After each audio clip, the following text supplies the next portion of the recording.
Hey. Hey. Do you see how I moved like that? Oh, such movement. A bit like the Earth moves. Wow. And everyone's always known the Earth has moved, right? Throughout time. Wow, what a way to introduce this. Best intro ever. What are we talking about? We are talking about Orb on the Movements of the Earth. So this is a show that we wanted to watch last year for our 2024 show, but it wasn't fully finished yet. And even though everyone was like, the hype is real, it's great, we were like, let's just wait. But it's finished, and now we're going to talk about it. Yeah. So first off, just would like to state for the record, I totally understand why this show has been so praised. Oh, yeah. This is a tremendous show. Yeah. I think it's one of those few anime, we've only seen them a few times, but you're like, somebody that is not even interested in anime could love this show because of the content of it. Yeah, this anime is one of those kind of transcendent animes, one that it goes so far beyond what anime is usually thought of. It's so good. It's so well written. It's so well conceived. The characters are so interesting.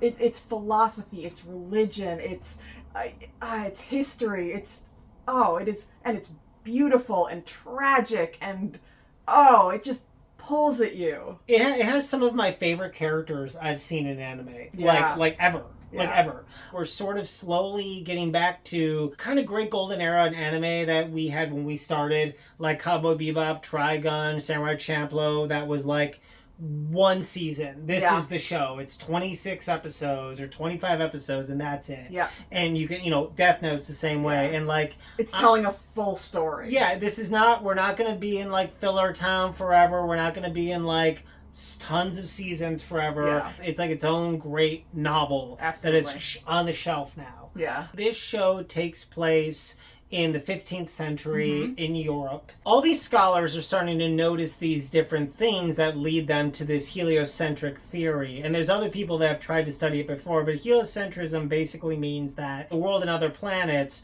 are all circling the sun. When at this time, the overriding belief was that the Earth was the center of the universe. And because of that, that means that God and the church have ultimate authority. It also means that Earth is the bottom of the universe, which also gives credence to original sin, which also gives credence to the power that the church must exert over everybody because all humans are bad by nature. Yeah. And I'd like to specify it's specifically taking place in this one location. It's not like this guy's in Spain and this guy's in France. And this story specifically takes place in one location, following different people through the time, spanning years and going from group to group and person to person. Yeah. The powers that be, which is the church, are basically the ones saying, no, the Earth is the center of the universe, and anything contrary to that is dangerous. Yeah. Yeah, and so dangerous that we need to send out Inquisitors to, torture and kill anyone that believes that. Yeah, it is a very human show, it is a very raw show. It almost doesn't feel like an anime. Yeah, but I could have absolutely seen this show done in live action. Yeah, the tropes of anime are non-existent in this show. Absolutely. There's no robots, there's no aliens. There's no hard eyes.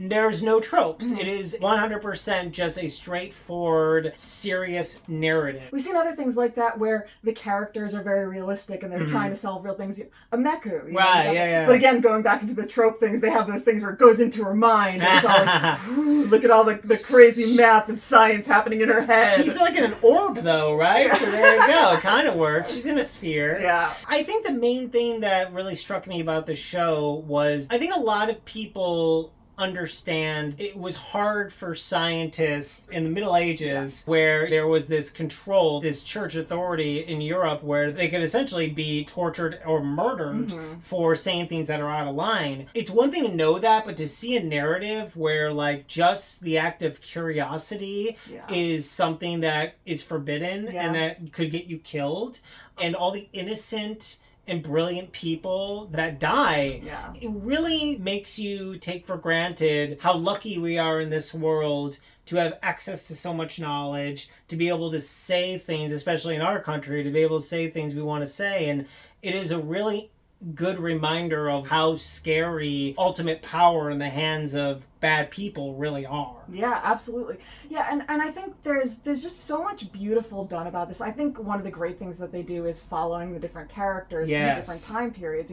Characters that they're connected by the science. Yes. You know? And so it doesn't necessarily mean that, like, oh, this guy meets this guy meets this guy, and that's how you follow it down. It's like the connection is that science. It's that heliocentric knowledge and the pursuit of more of it, and the pursuit of spreading the word of the theory that they're so focused on. I think the other thing that's really fascinating is that, in a way, the main character is almost this Inquisitor that is hunting everybody. This guy, this Nowak character, right? This really scary, violent Inquisitor, he reminded me of Anton Chigurh from No Country for Old Men. Where, in a way, it's like you're following him through most of this story, and every time you see him, you're like, oh no. Yeah. Like no, like please, like go away. Yeah. Like stop harassing Yeah. and stop like investigating these people that we really like. Yeah. Because you are bad news, dude. Please don't torture this nice scientist. You know? Yeah. Please don't torture this nice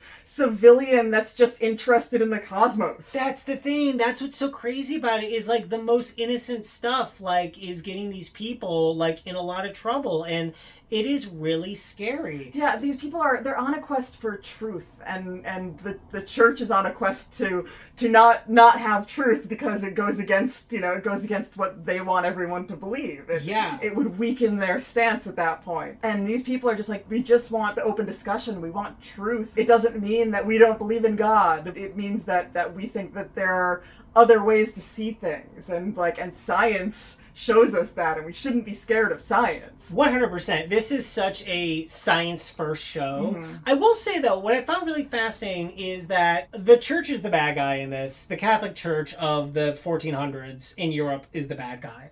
But it's not an anti-God or an anti-belief show at all. If anything, I think there's a lot of speeches that support faith in God. I think it's an anti-Inquisition. Yes.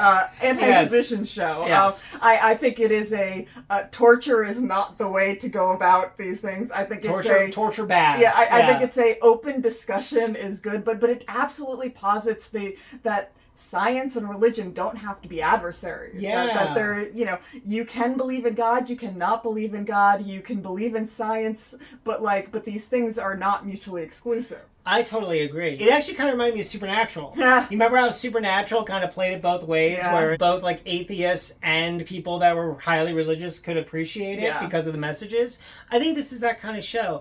I also want to say, like, the suspense of this show is very potent. Mm-hmm. Like, most of the show, a lot of it's science, but it's science that you can understand because everything they're working towards is so far established at this point of time. But I still think seeing these people observe that stuff is really interesting. I get to watch and be like, I bet Neil deGrasse Tyson would like this anime. But I think ultimately a lot of it is just a suspense story. It's like these people, and they're trying to figure it out, and they're trying to do it behind the scenes because they know of the threat. They know that the Inquisitors are coming for them. I spent most of the show like so afraid for these nice people. Yeah, well, there is a lot of violence in the show. Yeah. And it's not as graphic as some things we've seen. No. But there's a lot of violence, a lot of blood, but it plays in with the emotion so much that it almost feels more violent than ones where the violence is more graphic. Well, you really care about these characters. Every main character of this show I loved. Yeah. I was like,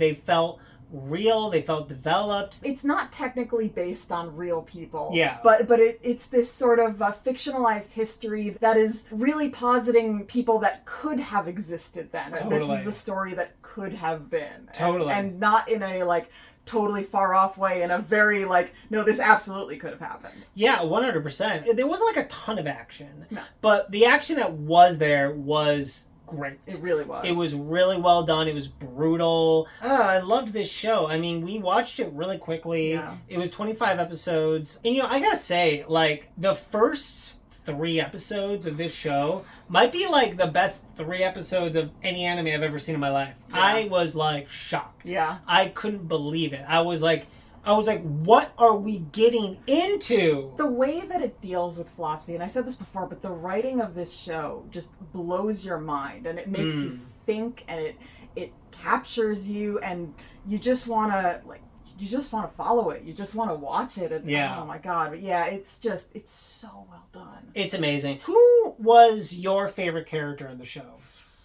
Ooh, I mean, Raffle. Raffle, yeah. You know, like Yolenta was great. You know, all the characters were so good, but Raffle, like, there's, you know, oh, he's just so fascinating. And Raffle's the best, yeah. Yeah. I also really liked Oxy.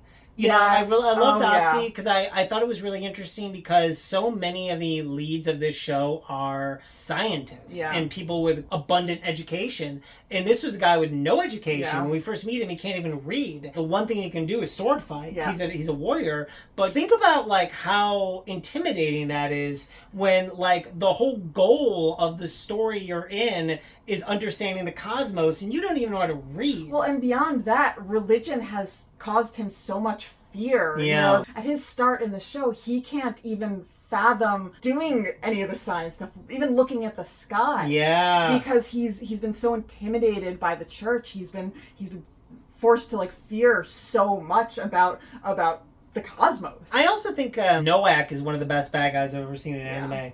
He's likable in some ways, but you hate him because he's so terrible and the things that he does are so terrible, but he's also kind of funny, and so you find yourself both sort of repulsed but also entertained by him. And I just think that's like it's magic. It's you know, it's like the Joker in The Dark Knight, while at the same time you always want him to lose because he's so bad. Yeah, you want him to lose, or you want him to like take the other stance somehow. You know, you're waiting for that time. You know, he is fascinating. It's a bit of a miracle of a show. I feel like it's definitely one of the best anime I've seen in a long time. I think this is another one of those that we talk about that introduce your people that don't like anime or don't understand anime.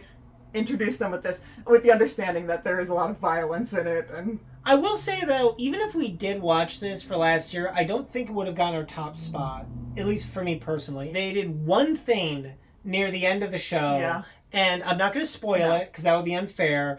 But to me, like, this is playing at such a high level, like Frieren was, that this is gymnastics. Yeah. And if you land and have a misstep, you're going to get points down. They did one thing I didn't like. It felt inconsistent. Yes. You know, to me, it kind of reminded me of the cosmic bookcase in Interstellar, where you're like, you had me until the bookcase. And I have to take points off for that. And ultimately, in the grand scheme of things, it doesn't matter because the show's amazing. Yeah. But I will have to say, it wasn't a total 10 for me. Like, it's a 9.5 just because of that one thing. Yeah, if that wasn't there, it would be a 10. It'd be a 10. Yeah. And again, like, it's such an inconsequential minor thing, but because of when it happens and just because of what it is, it really stuck in my craw. That might be like from the 15th century, what you just said. Yeah, I kind of feel like it is. Oh boy. Before we watched Orb, I was reading a book called Orbital that was about astronauts in space. And I heard about this was called Orb, and I saw that one shot of like Noak torturing a guy. That was the only shot I saw. I thought that Orb was about a bunch of astronauts in space. And they like one of them gets infected by an alien. Oh my god! And kills all the rest of them. That's what I thought Orb was going to be. Oh my god! Yeah. So, I knew what it was going to be. When we start and it's like 15th century, the Kingdom of P, I'm like, oh, that's interesting. I thought it was going to be like 2000. You were waiting, like, yes. Like, where's the 2,000 years later? I thought it was the 2001: A Space Odyssey. Someone throws up a bone and then it becomes a spaceship. Oh, that's amazing. And so by the end of like episode 3 or 2, I'm like, oh, are they just gonna like stay in the 15th century? So great. Oh my god. No, I was like I couldn't believe it. It's so funny. I guess I'd never actually told you what it was about. No. I've been so excited to watch it for so long. Yeah. That's so funny. Watch Orb on the Movements of the Earth. It's freaking amazing. It is freaking amazing. It's on Netflix. What's a good question? Who's your favorite anime scientist? Hey! I wonder if we'll get some Dr. Stones in there. Maybe a Dr. Vegapunk. You never know. All right, guys. Thanks so much for watching. Bye!